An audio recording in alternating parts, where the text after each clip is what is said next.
because in the career I had, there was no time for God. I had a vocabulary that was so sinister, that was so vile. Every second word was vulgar. And God said, it is out of the abundance of the heart the mouth will speak. Sure. What was that telling you about the condition of my heart? Preparation. Like you speak so much about preparation. Like you don't mention the word preparation, but you speak so much about preparation. Like you are ready. You know exactly what you want as a woman. Yeah. And that's what I really love that. Grandparents more than this. They will embarrass you, Shem. You will think they'll do to your kids what they've done. No. Those are their prized possessions. My mom spoils my kids, guys. And then to a point where I'm like, do not undermine my parenting. And I'm like, I will say no to chappies. Yeah. And I'm like,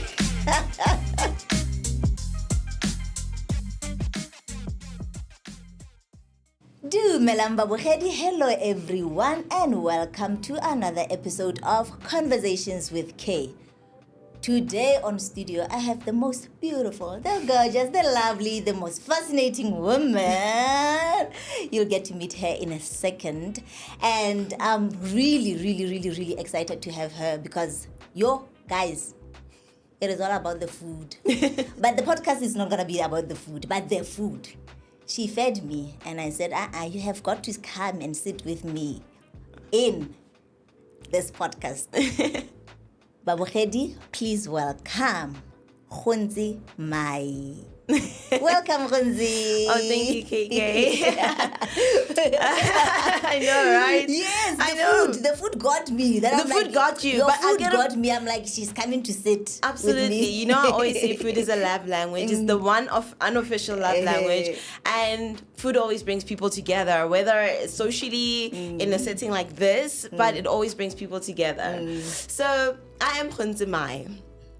I'm a mom of two beautiful kids. I'm a wife in an interracial relationship. But more than that, I'm a businesswoman as well. I have started my business. It's very young as well. But before that, I was a professional chef and a chef lecturer as well in one of the most prestigious culinary schools in South Africa, if not number one, number two. In my opinion, number one, but it doesn't count. But I've been in the food industry for over a decade because I started immediately when I was 18. So 12 years? Now we know the age, guys. Work it out. I'm just kidding. I know. I mean, it might be 13 years, exactly. Okay. Yeah. I was part of the junior culinary team of South Africa. I traveled the world, competed in the world for food. Yes, there's food competitions. Other than MasterChef. But these are team competitions, individual competitions. I traveled a lot. I met a lot of people. Wow. I've traveled for work as well, internationally, teaching people about food, cooking food for people, and my literal only criteria is if I won't pay for it, how the hell do I expect someone else to pay for it? Oh, wow. And that has come with all the parameters to make sure what you put on, if you would pay for it, then you would have taken the care, the love, and all of those things to make sure that plate of food is what someone else will pay for. Even what she's saying is just like her food. At the end, I'm gonna make sure that she leaves her details. If I don't, remind me on the comments. Like, make sure you harass me. You tell me to give you details because you would love. Believe you, you would want to taste the food. Here. Please, let's go back. Yeah. Gontse Mai. Yes. And you spoke about being in an interracial relationship. No, marriage. It's not just a relationship anymore. It's a marriage. It's a marriage. 6 years strong. So, 6 is the number. 6 years strong. Absolutely. So, Memai. I love news. I love, hearing the stories. So, let's start there. Okay, before we get there, let me tell you something, guys. I've always seen myself as a girlfriend. I've seen myself as a wife. But the one God had for me is the one thing I actually did not anticipate will ever happen to me, and that's motherhood. Oh, wow. I could see myself as a career person. I could see myself as a daughter, a sister. You name the roles as a woman. but never as a mom. And I'm going to get to that because I didn't like kids. Anyway. Still, I didn't like kids, guys. These little monsters were like, I would be like, you know? Yes. Because the way we were raised and what the kids are, these kids are having soft life. But anyway, before the kids, there was the girl. So I always knew that I will never marry a black person. No offense, black people. No offense. But I had a role model who was my father, a Shangan man. And he wasn't romantic. And that was not my portion. So, again, no offense to all Shangan people, but back in the day. So my dad was a business person. Both my parents were business people. My dad was never home. And not because that he was busy. He was a business person and he was working for us, for the life that we had. And I understood that. But there was never dates. There was never going out. There was never holidays. And then we had DSTV that also shaped my perspective of romance. To say you must be wined and dined and loved and all of these things. And unfortunately, back then, the portrayal was white men did this. I know what you mean. Okay, there was no representation. So when I've always known that I would not marry a black person, my boyfriends, yes, Mom, I had boyfriends. They were black. Mama, she had boyfriends, but she's married now. You know, like I had one or two, literally, like, and then I knew this was still not my portion, because but anyway, I forgive you guys.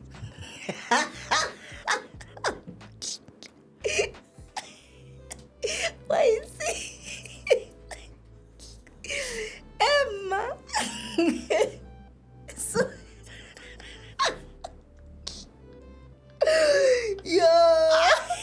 I'm so sorry. It's okay. Okay. Sure. All right, I'm sorry. That's cute. These are tears of joy, people. They're the my tears. I know. But yes, I forgive you guys. But I knew this was not my portion. So when I went to culinary school, it was not for the boys. It was not for the demographics. I genuinely knew that I was not going to marry a black guy. But from Soshanguve, I went to be in the most white area I've ever met in my life from Soshanguve, which is Centurion. So Centurion is very Afrikaans, it's very white orientated. And back then, well, over a decade ago, it wasn't as mixed as it is now. Gentrified, I think that's the word, gentrified. So anyway, here I am, girl, fresh from high school, newly found freedom, and they put me in a unisex student house. In a school where out of 40 students, 3 were black. So the rest were white people. No offense. I actually didn't mind it. It was not, literally, my intention was never to go and find love at school. Never the situation. But things happened. So we were in this unisex student house. There was a Chinese guy, a mixed guy, Japanese and black. Okay? There was a black person, a white girl, and 2 black girls. 6 rooms, yes? So, me being the guys, to the bathroom, it is a shared bathroom, to the bathroom and back, it is what it is. Am I Billy shared, isn't like shared with the guys? Yeah, I mean, it's a commune. Oh, okay, I see. So it's a shared bathroom. It had 2 bathrooms in the house, one of the master bedroom, but then no one had that except the person living in the master, and then everybody else, but we also had different shifts, so it wasn't an issue kind of a situation. That's what I was thinking now. I'm thinking, how did that work out? No, it wasn't an issue. There were first commies and second commies. These are levels in the culinary industry, and we were newly in, so we were the first commies. So our days were consistent with mornings, and the second commies days was consistent with afternoon. So they had the afternoon shift. Okay. But on the first day when we were coming in, here I am. This guy is ironing on the thing. He's ironing his chef jacket, and me in a towel. You even remember Miguel? He's ironing his what? His chef jacket, and I literally dashed past him. I was like, "Hi, good morning," and I passed. And that was apparently the beginning of what we have now. Oh, wow. But it wasn't literally love at first sight or any of those things. And I think it was very important because we were in each other's like radius for a while, but it was never meant to be a thing. It was not a actual, I'm going to have this boyfriend. Like I said, I've always thought I would marry a white guy. And with the demographics and the ratio at school, I always thought, okay, maybe once upon a time this shall be a thing. But again, that was never the intention. I think 3 months into the situation, being in each other's presence, we start laughing, we start having fun. Then there's this big convention called Hostex, right? It's a convention for people in the hospitality industry, suppliers, distributors, restaurants, product people, etc. all come together to offer things for the hotel industry, solutions, you know, the whole look and feel, staffing, etc. It's a hotel industry convention. Guys, we were 6. There's just him and I. Hey, gay. My friend abandoned me. His friends abandoned us. So now he's telling me, no, this is an amazing convention. I'm going to take you to all the stalls with fruit samples. So we know student budgets, hunger. So we were now going to these things. And now I'm stuck with him. We're just walking around. We're having fun. Oh, girl, oblivious. It's literally going over my head this entire time. I'm like, no, it's fine. It's not that deep, guys. We're going. I'm sorry, Habi. I said it's not that deep.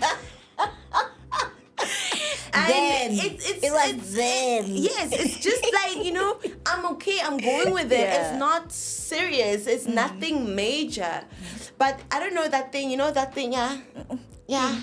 When people come in, at the back. yeah, Like, I see. that's one. Okay, the one time I had no intentions of it, I just walked and he ran with all of his might, and I was like, my nigga, you ran from wherever you were, you found me so that you can just do that. Again. Goes over my head, nothing. We come back from Hostex. We had this whole situation. We were having sushi for the first time, and I was like, I've never had sushi. I mean, girl from Social, no way I've had sushi. I've never had sushi. She's like, oh no, that's fine. I'm going to help you through this thing. And he orders a whole sushi platter. From sashimi, California rolls, maki, nigiri, you name it, it was on the platter at Cape Town Fish Market in Sandton. Ooh, girls.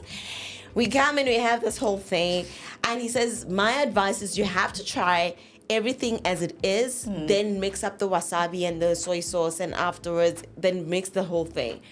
That is when I've realized I don't like sashimi. I love the more... the word was bastardized, the ones that have been modified to suit more people who do not understand the sashimi. I don't even know what you're talking about, by the way, but I'm listening. It's raw fish. Anything it's raw fish. I don't eat seafood. I only eat fish. So go ahead. Well, I'm listening. even if you do only eat fish, there are millions of species of fish. Different. Oily, flat. Some of them you'll feel like even in the mouth feels a little bit more moist. Some of them that are white. When it's white fish, is normally the dry and flaky one. But right? But we only know hake. But there's so many.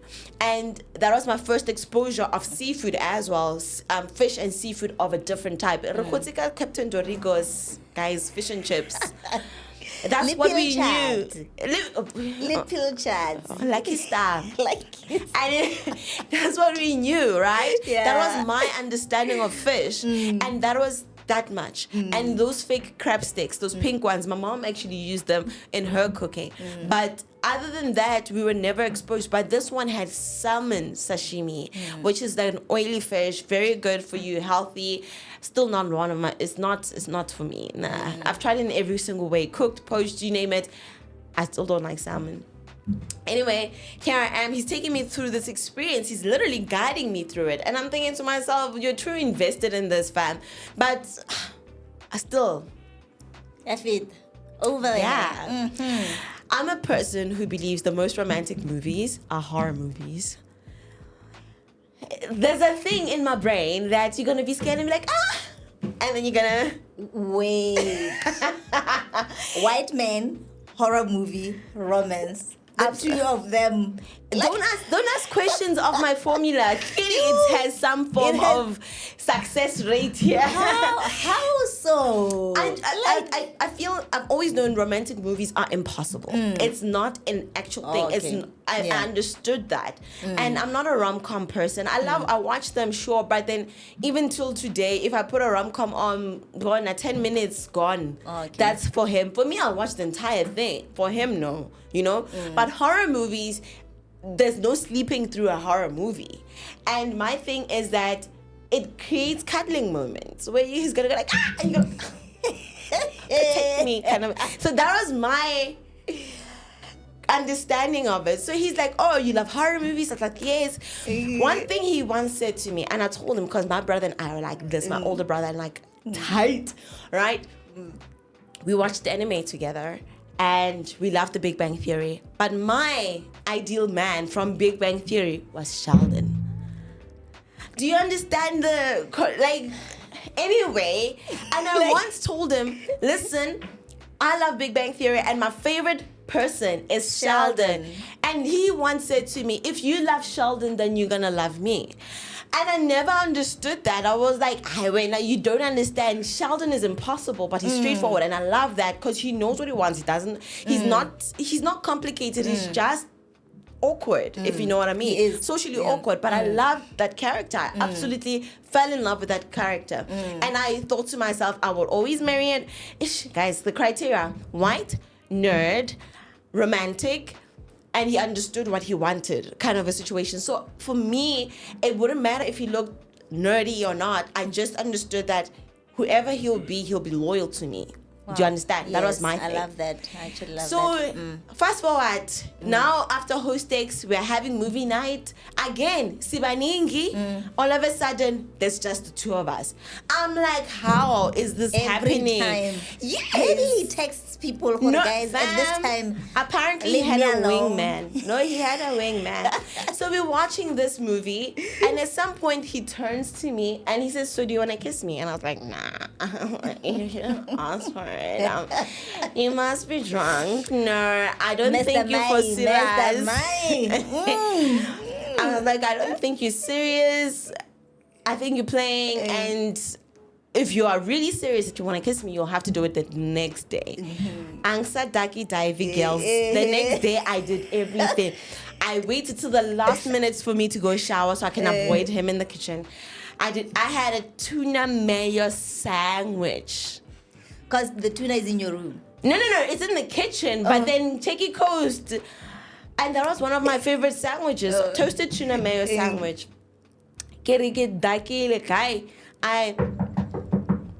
I remember that day, guys. He's like, no, it's the next day. I'm sober.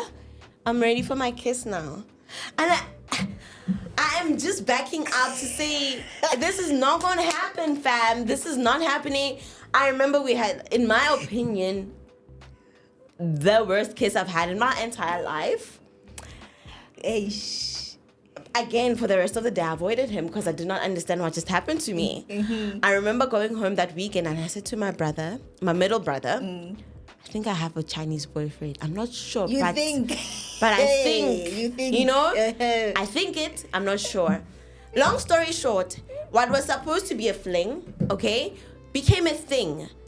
And you know when they say love, you fall in love? Hi guys, his love drip at me. Spy 2, and it literally, because I had no in my honest opinion, it was supposed to be something fun, something non-sticking, because he was leaving in 3 months' time to go to his stage. So I never thought big of it, but he was committed. He was in it. And I think once I understood his commitment, then I was like, okay, cool, this is serious. Wow. He was my boyfriend for 7 years. We got married after 7 years. And a year or two after that, we started having we had our first child in 2019. So we got married in 2018, 2019. October, we had our first child. Apparently, it was my birthday baby.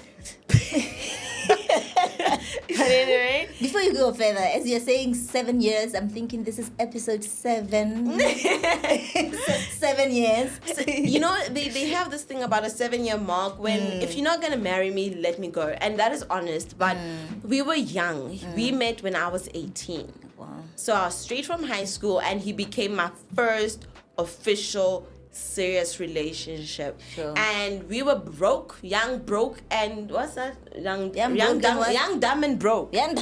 You know? And we've been through it. And we in the culinary industry, it's very possible to start working by the time you are 19 in South Africa.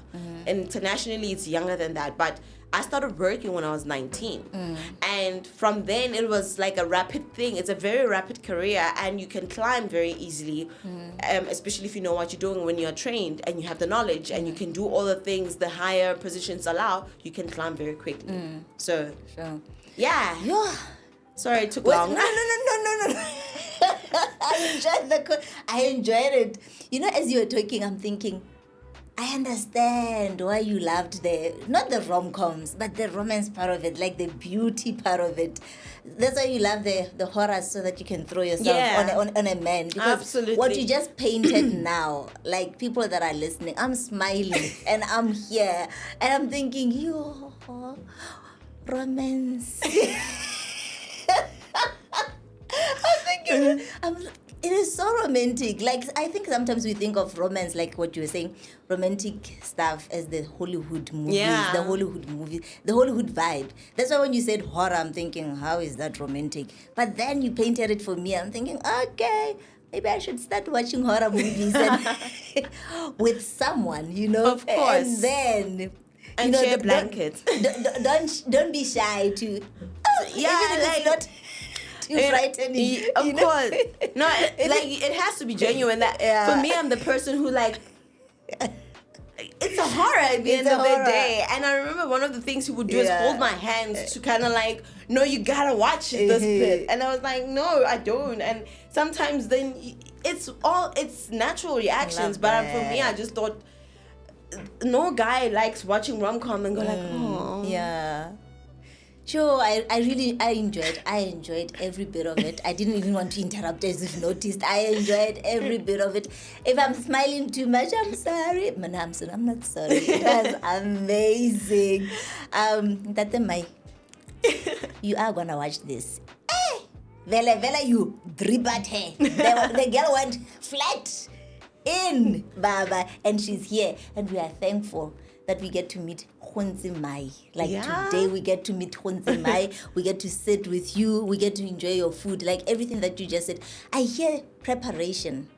Everything that you're saying, I hear preparation. Like you speak so much about preparation. Like you don't mention the word preparation, but you speak so much about preparation. Like you are ready. You know exactly what you want as a woman. Yeah. And that's what I really love that. And you were 18. I really want to emphasize that part. You were 18. You were not a 40-year-old woman who says, okay, I know what I want. You were 18. And from that age, you knew what you wanted. You described the man that you wanted. What are the 3 words again? Besides being loyal, like you said, you wanted a man who's going to, like you mentioned, you knew exactly what you wanted. And I love that as a woman. Preparation, knowing exactly what you want as a woman. And now you are getting to live it and you are enjoying it. And I love the enjoyment. Absolutely. Yes, I love the enjoyment, how you bring it out, because it's exactly that. Like if you plan, you prepare for such things, you get to enjoy it right now, like the joy of it. It's written all over your face, You know what I find very deep about what you said is that planning, preparation of all of these things. And I'm going to balance that perspective. So for a very long time, I've always known who I am from a very young age. I was a spitfire, straight talking, and if I don't like something, I would not hesitate. And from a very young age, I understood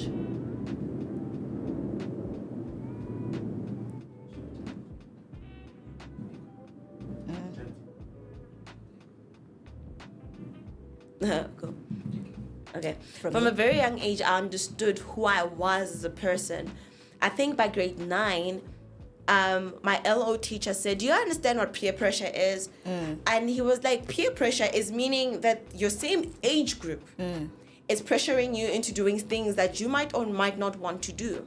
So are you saying, as your peers, Horowena, you are more influenced, less grounded, and all of these things? I was never a loose child. I was extremely disciplined. I have a brother older than me. I'm the youngest of three boys. Yes, three boys. I'll tell you why now. I'm the youngest of three kids from my mom, right? And I have two brothers before me, and I was my father's third son. In other words, he didn't treat me like his little delicate daughter. My dad was in construction, and what applied for the boys applied for me. Except when it came to the cleaning, that's when they wanted gender roles that I did not understand. But my mom was also very much on everybody cleans, everybody does everything. But my second brother, the middle child, he's disabled. All right, he has osteogenesis imperfecta. He was born that way, and it's also known as brittle bone syndrome. He would literally fall from a distance as high as this, and he would break bones, and that meant hospital visits, etc. So he was the egg in our family, and because of that, I never had an opportunity to just be the last born. to fully to fully embrace that last born role, because he was always a concern for my parents. Through that, I had to mature a lot faster because I looked after him as well. I always say he's my little older brother because I protected him, because that was the role we grew up in. I appreciate everything he has taught me, in a sense of he matured me a lot faster than I intended. When we would do events where he would have to attend and my mom would leave us both, they would always ask, are you the older sister? I didn't mind that. At first I used to mind it because it said I looked older, but then I understood the role, because I was a protector for him. I was a chaperone. I was all of these things. And I adore my brothers. I was very close with my older brother because he was my older brother. He gave me that "you my little sister" role. We bonded over anime, sitcoms, etc. So my first understanding and shaping of relationship started to grow better with my brother more than it was with my dad. My dad wasn't home, so my brother was the older brother. Yes, my oldest brother. So, and he would talk me through these relationships with my black boys. He would tell me it's too good to be true. He's too structured, and the potential of why this could all be a facade. And he was correct. He was a guy coming from a guy perspective, and he gave me all of that. But from a very young age, I knew who I was. My favorite saying is, know who you are, or the world will tell you who you are. Yup. Yes. Right? And I knew who I was as a woman, straightforward. But my role and who I am now was also structured by grounding in God. Why am I saying that? God's timing is perfect. I told you 7 years. In my opinion, back in the day, I thought from 20 to 23, I would be in a relationship. So it's a 3-year relationship. By 23, we gotta get married. You should know what you want by now. That was not the case. But also, between those years, I was someone else. There's a lot of hurt. There was a lot of stubbornness. And the line here, submit to wives must submit to the husband, did not apply to me. I believe men are the head, yes, but the women were the neck. Please say that again. Hey. And tell me if the head will function. And I understood that extremely well, because my dad was busy out. My mom tried to give us structure. She was the pillar at the home. So I understood that my mom runs the show, not my father. My dad is the figurehead, literally, and my mom runs the show. And all of those things shaped who I was, and I would never hold a marriage in that state. When God came into my life, I didn't have sin there. Obvious, I was not on drugs, I was not an alcoholic. I drank because that was what was normal. But I fornicated, I did all of these things. That was normal. I'm saying this because that's what the world has come to. And I did all of those things, but I had pride, a lot of it. Sorry. Okay, still apparent. According to my husband, it's still an issue now. But I would never be humble enough to say sorry. And I was the part I was the judge, juror, and the executioner, and the executioner was my favorite role. So I would take a situation, I would judge it, I would give the sentence, and best believe I would execute the sentence. And I was that person. I would vindicate myself because I believed I was correct. Pride, I was judgmental. I was a lot of these things. And because of that, I could not compromise. If things did not fit, in high school, my friends knew, if you were not getting your A pluses, 80s, 90s, 70, I was a 70 up student, top 10 academic, busy in sport, Gauteng colors for netball. I did it all. I was a prefect, one of the 8 heads that were existed. I was that disciplined. And that's what I'm trying to explain, that I was very structured, and because of my brothers, I knew exactly what I wanted. With all of that, God brought a balance for it. Oh, wow. Because then he said to me, when I say submit yourself, it's not out of yebo baba, but out of protection. He started to role model and speak certain things for me and put them into place. I was always gonna be, within 7 years, I was going to be an executive chef because that's what I had set out for myself. And I wanted to climb that career ladder. But then God said to me, for what profit is it for a man to gain the whole world but lose his soul? Yeah. Because in the career I had, there was no time for God. I had a vocabulary that was so sinister, that was so vile. Every second word was vulgar. And God said, it is out of the abundance of the heart the mouth will speak. Sure. What was that telling you about the condition of my heart? And for me, all of that came to a screeching halt when I got saved. Sure. Because my perspective had to change. My understanding of relationships had to change. My social circles had to change.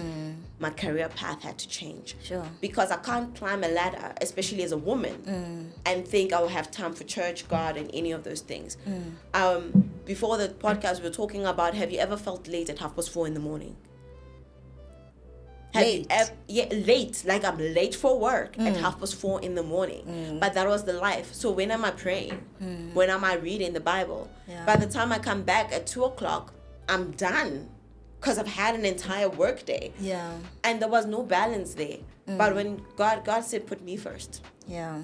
And I had to move things in my life, maneuver things in my life to say, okay, God, I hear you, fam. You want me to be involved in ministry? How is that going to work with my career? And my pastor at that time said, whenever you are available, then do the things of God. And it literally changed everything. As much as Mr. Mai was my man, we would have been divorced. Sure. As much as, because there were things that he would have said to the carnal me that would not land the way they should have.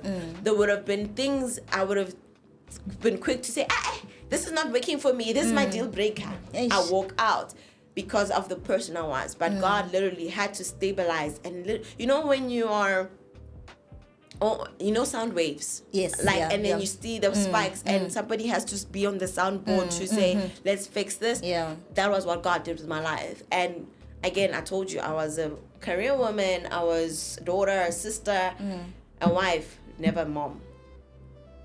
Not in my visions, not in my planning, never. Before we go to you being a mother, actually, we'll go into that. I love, you said a lot of things that I'm thinking, I need to unpack this. I love your honesty in saying that you were proud. You understand? The pride part of it, and you were the self-righteousness part of it, because I identify with that. Like, you grow up because you don't do 1, 2, 3, 4, 5, 6, and the self-righteousness, and we expect everybody around us to be that way. Yeah. Get your 70s, get your 80s, get your 90s, and then God comes and says, even though you didn't do 1, 2, 3, you're still a sinner. Absolutely. You need me. Absolutely. So here is what I'm going to show you. You are going to see that, Gontse, KK, you need me. Absolutely. You know, yeah. Sometimes I think it's so scary how God orchestrates things. Everything in my life since I've been saved, and I'm gonna tell you this, is God orchestrated. The business is God orchestrated. My husband is God orchestrated. My friends are God orchestrated. My kids are. And I'm gonna tell you why. I started understanding God fully when I became a mom. Because that's when I saw how he saw me.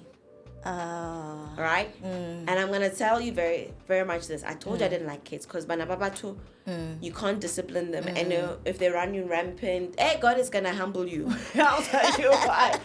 Because motherhood has humbled me.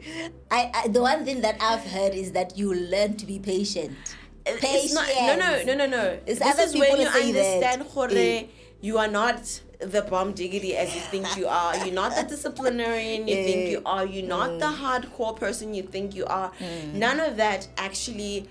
Guys, the God's manual for motherhood, parenthood is very different. You know, some of the exercises I used to do as a single person is that I used to write. And I said to you, know who you are before people tell you who you are.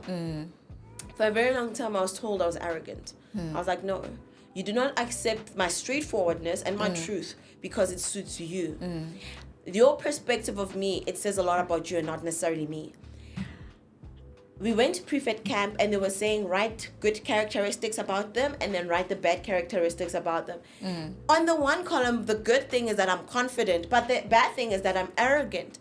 I remember seeing all of the amount of times people said arrogant and I refused to take that for myself. I was like, never.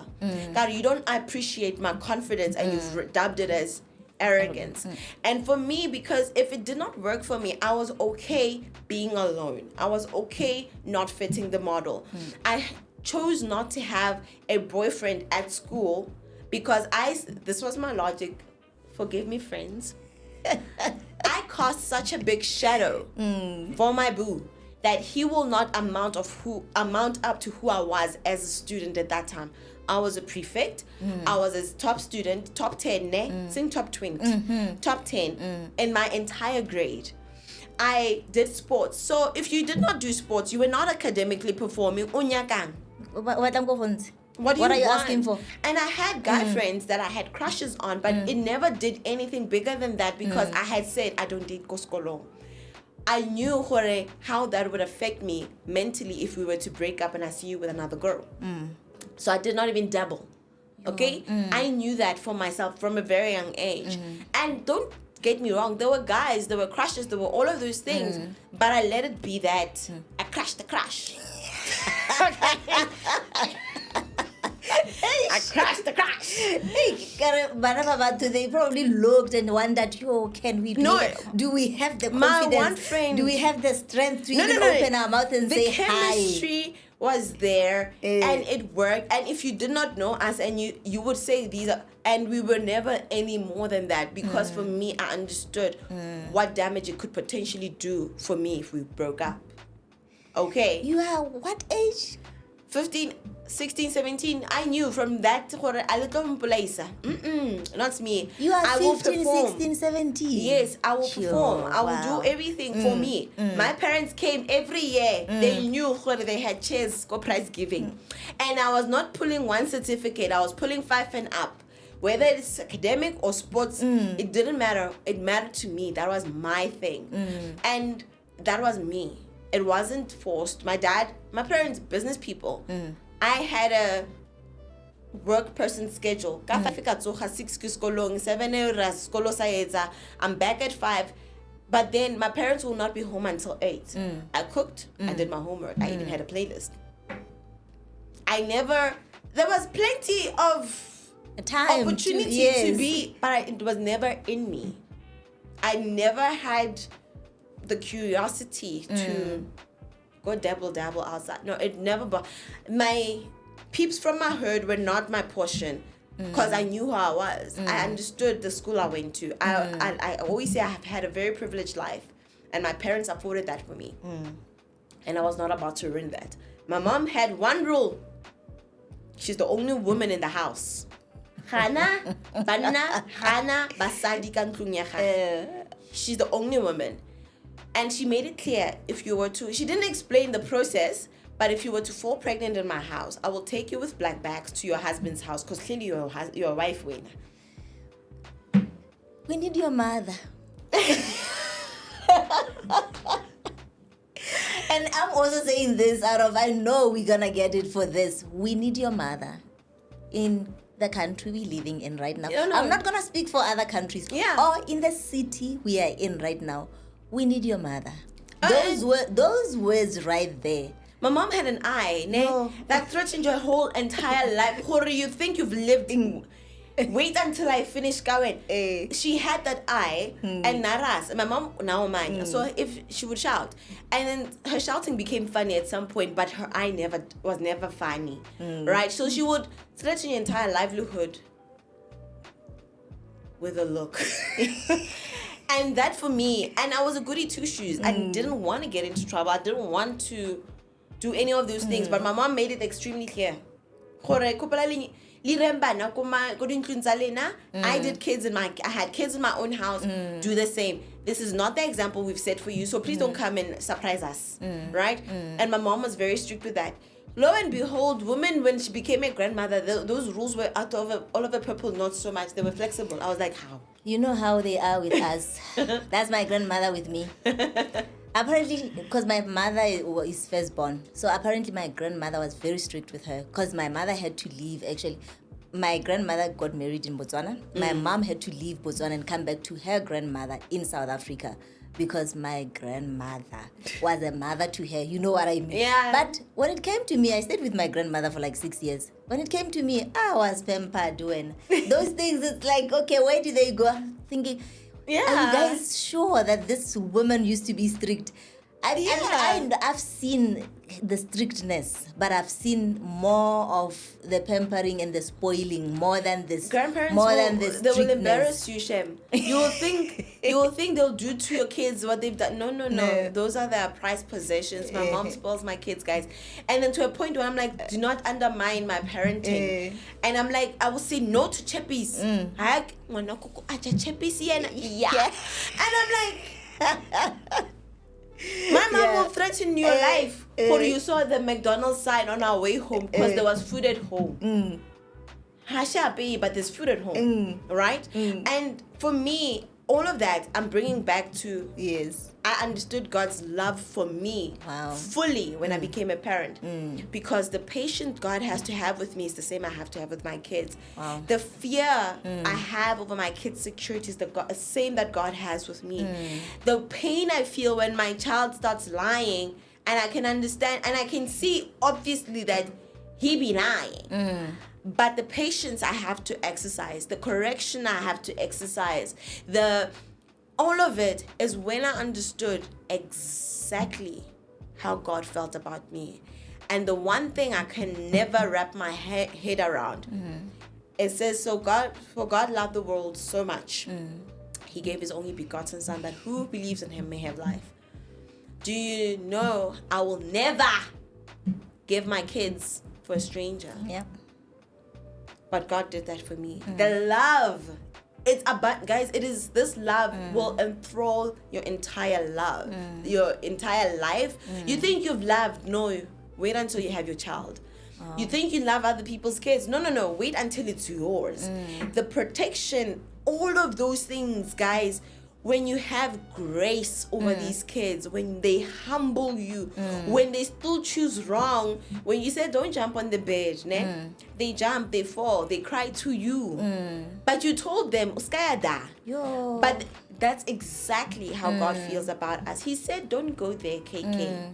Don't go to that party. Things will happen. You come back, you hurt, you're crying. And God must still say, I am so sorry. You will heal. You will be fine. I got you. That is motherhood for me. Sure. And I see my kids the way God sees me. There are times when he has to say, Uskayada. And I know God, I know better. I come back crying. And he still accepts me. You can't throw away your child. And His grace, His favor, all of it has been made perfect in my relationship with my kids. Yes. And I'm very sure God got frustrated with us at some point. I mean, we read it. It does we say read He it in the corrects Bible, those He loves. right? But we do read His fury in the Bible. He got so upset, He flooded the world. He got my Israelites. They went around and around. He got up. He was like, I cannot. He said, I have to eradicate an entire generation before the promised land. And that is God's. You guys know, motherhood has made God's image for me, and I can't do it without God. You'll think you can, ne? You can't, no. I need to touch on that. We speak about the God who is love, but we don't want to talk about that part that you just touched now. Like He eradicated, like He did what He had to do. Yeah. Because they were not listening. They did not listen. They were not participating. They like nothing. They hardened their hearts. Of course. So as a mother now, like the balance in that, like we think that because we love our children, there shouldn't be any discipline. There shouldn't be correction. But you mentioned correction. I love that you were talking about God teaching you how to correct the kids. Like it comes from Him. Yeah. So let's talk about that. Like, yes, God is love. You know? And related to motherhood as well, like the way you've been doing it. God is love. Where does the justice come in? Where does the correction come in?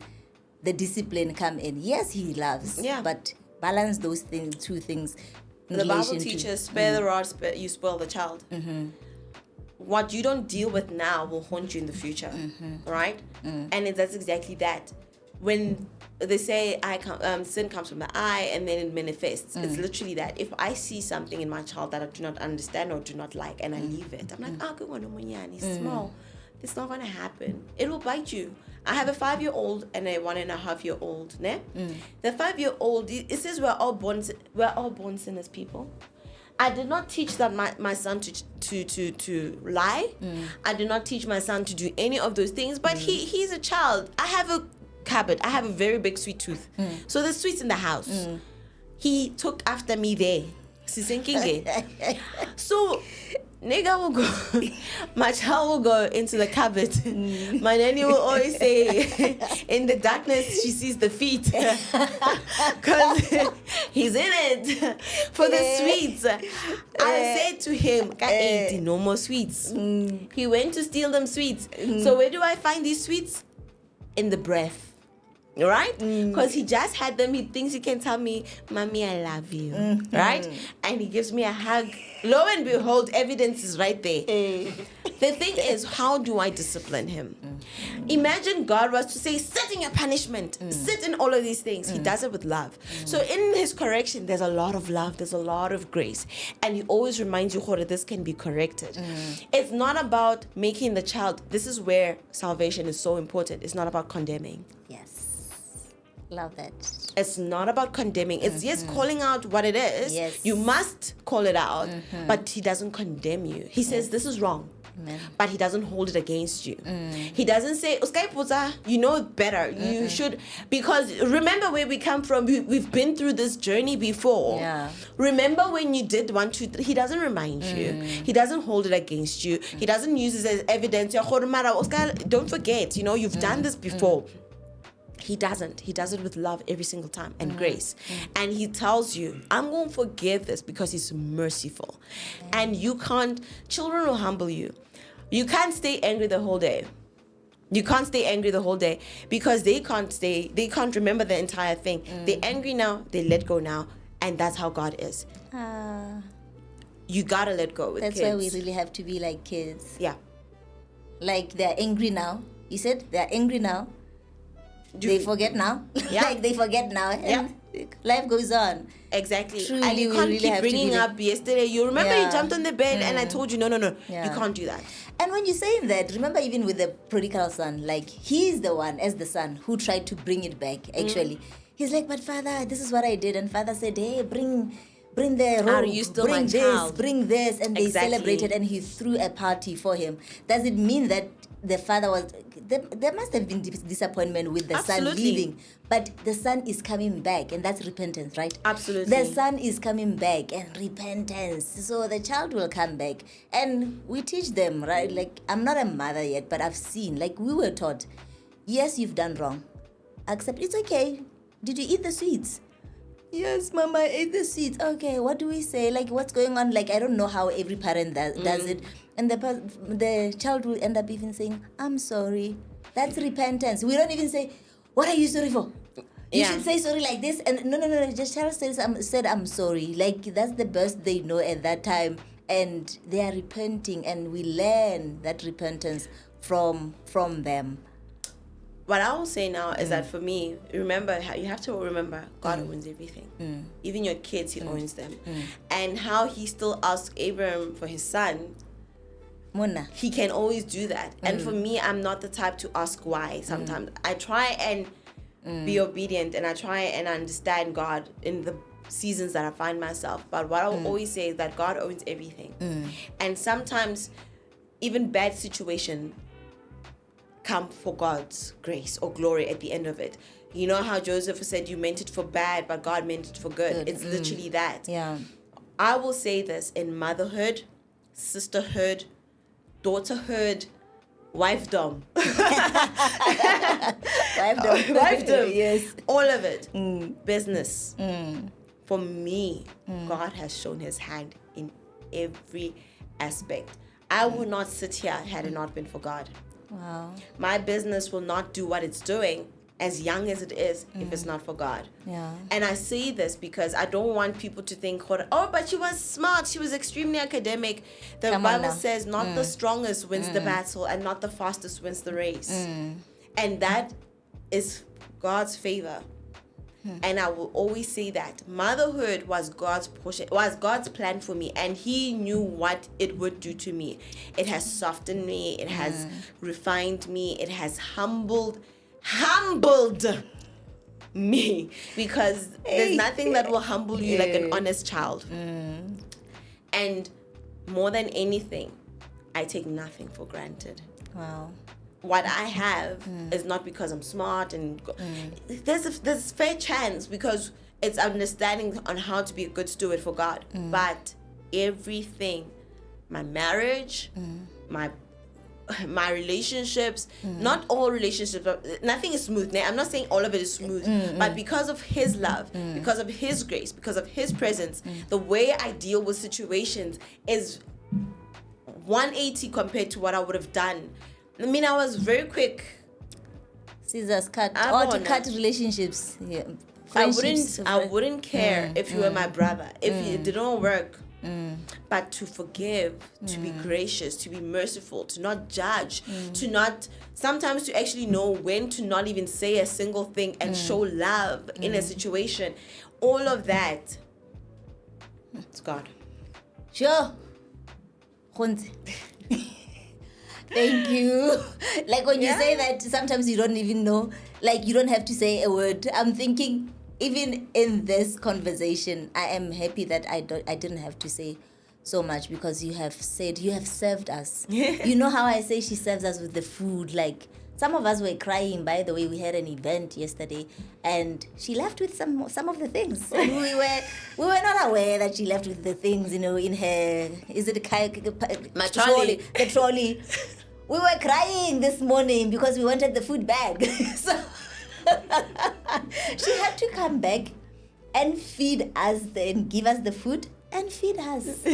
Again, like she's feeding us. It's spiritually, it's, you know, presence, physically, like, and emotional, like whichever, like, what more do we want, guys? Like, Gontse, Thank you, KK. Really, really beyond words. I don't even know what to say. Thank you. It is such a pleasure. I enjoyed everything. I'm thinking I'm going to sit when we are done. Whenever, as soon as it's uploaded, I'm going to sit and revisit. You see how quiet I was? I call myself a conversationalist, as in like I talk too much. But today, it has really been an honor to keep quiet and listen to this amazing lady.